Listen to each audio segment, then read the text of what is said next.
ఓం నారాయణ ఆది నారాయణ. ఓం నారాయణ ఆది నారాయణ ఛానల్ను ఆదరిస్తున్న గురు బంధువులకు స్వాగతం, సుస్వాగతం.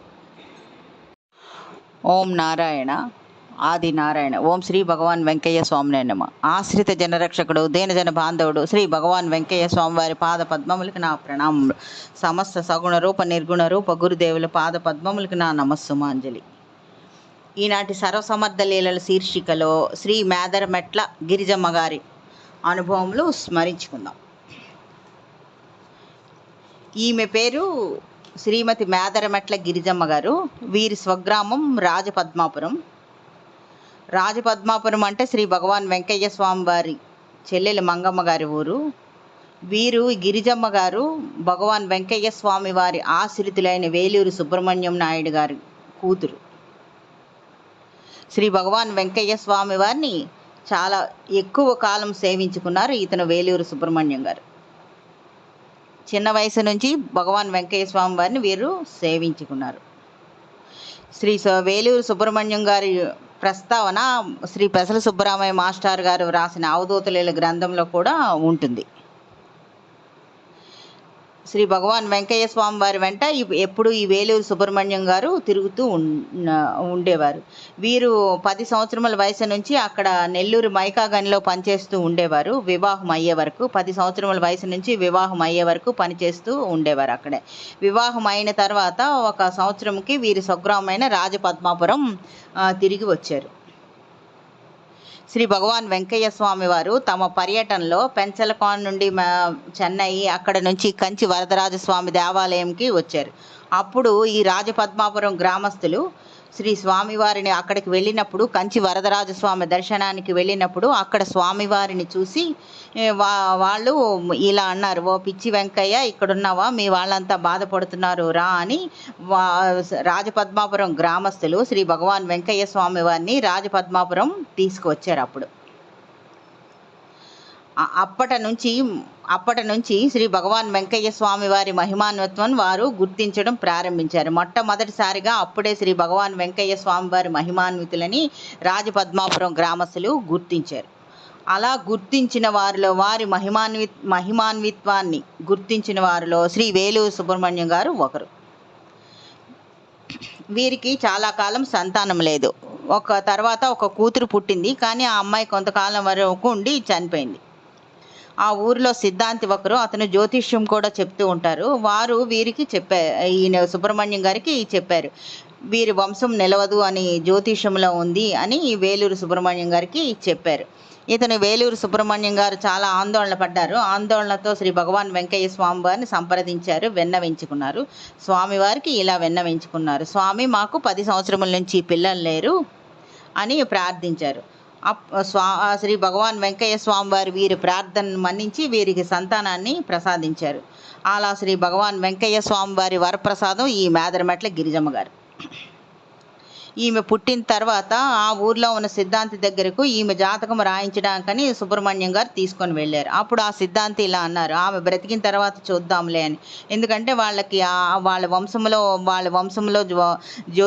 జ్యోతిష్యంలో వాళ్ళ వంశం నిలవదు అని ఉంది కదా, అందుకని వాళ్ళు ఇదివరకు ముందే చెప్పారు కదా, అందుకని అతను జాతకం రాయడానికి ఇష్టపడలేదు. అప్పుడు ఇతను సుబ్రహ్మణ్యం గారు శ్రీ భగవాన్ వెంకయ్య స్వామి వారి మీదే భారం వేసి స్వామి దగ్గరకు వెళ్ళి మరలా ప్రార్థించారు. అప్పుడు స్వామి ఇలా అన్నారు, స్వామివారికి వారి పరిస్థితి ఇలా విన్నవించుకున్నారు, స్వామి మా అమ్మాయి పరిస్థితి ఏమిటి, జ్యోతిషుడు ఈ అమ్మాయి బ్రతకదని అంటున్నారు, మీరే ఏదైనా చెయ్యాలి అని శ్రీ భగవాన్ వెంకయ్య స్వామి వారిని వారు విన్నవించుకున్నారు. అప్పుడు శ్రీ స్వామివారు వీరికి వేలిముద్రలు వేసిన కొన్ని కాగితాలు ఇచ్చి వారికి ఇలా చెప్పారు, వేలిముద్రలు వేసిన కొన్ని కాగితాలు ఇచ్చి ఇలా చెప్పారు, ఇవి కొన్ని అమ్మాయి తల కిందుగా ఒకటి, వాకిలికి ఒకటి, ఇంట్లో ఒకటి అలా ఉంచమని చెప్పారు. వారు అదే విధంగా తల కింద ఒకటి, వాకిట్లో ఒకటి, ఇంట్లో ఒకటి ఉంచారు. అలా ఉంచుతూ ఉన్నప్పుడు ఎప్పుడైనా తల కింద ఉన్న వేలిముద్రల కాగితం కానీ తీసి పక్కన ఉంచితే ఆ అమ్మాయికి భయం, ఆందోళన వచ్చేది, అరిచేది అన్నమాట, భయంతో అరుస్తూ ఉండేది. ఆ వేలిముద్రల కాగితం పెడితే మామూలుగా ఉండేది. ఆ తర్వాత శ్రీ భగవాన్ వెంకయ్య స్వామి వారిని ఈమెను ఆశీర్వదించారు.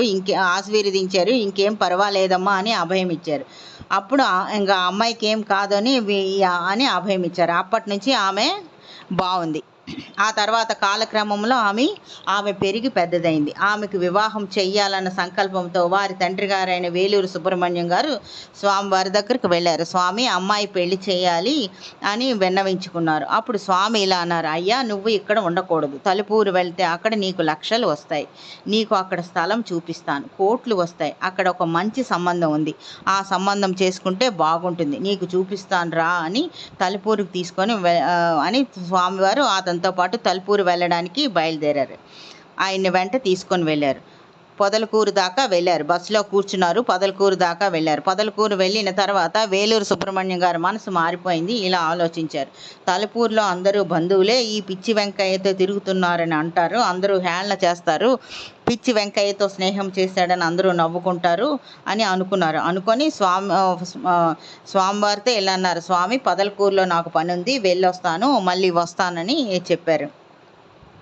అప్పుడు స్వామి ఇలా అన్నారు, అయ్యా, నువ్వు పోతే మళ్ళా రావు. నువ్వు తలుపూరు చేరితే కోటీశ్వరుడు అవుతావు. ఇక్కడ సంబంధం చూస్తే, అక్కడ నువ్వు ఆ తలుపూరులో ఉన్న సంబంధం చూస్తే అమ్మాయి బాగుంటుంది. నువ్వు వేరే సంబంధం చూడొద్దు. ఆమెకు 5వ తనం తక్కువగా ఉంది అయ్యా అని ఎంత చెప్పినా వారి మాట వినకుండా పొదలకూరులోనే బస్సు దిగి వెళ్ళిపోయారు వేలూరు సుబ్రహ్మణ్యం గారు.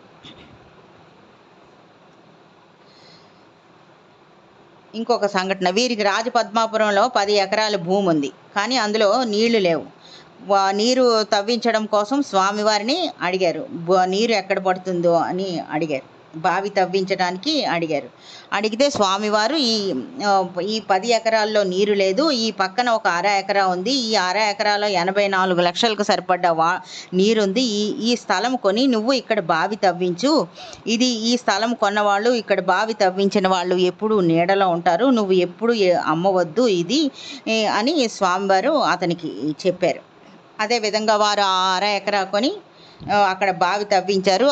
ఆ నీటితో వారు సాగు కూడా చేశారు.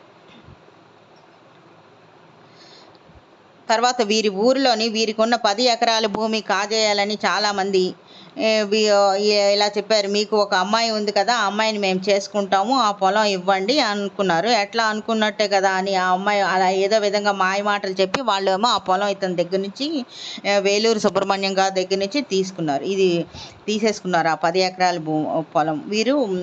ఆ తర్వాత వీరికి మోసం అని తెలిసినా ఈ వేలూరు సుబ్రహ్మణ్యం గారు ఏమీ చేయలేకపోయారు. మాయ మాటలు చెప్పి ఏదో విధంగా వీళ్ళ దగ్గర ఉన్న 10 ఎకరాల పొలం వాళ్ళు తీసేసుకున్నారు.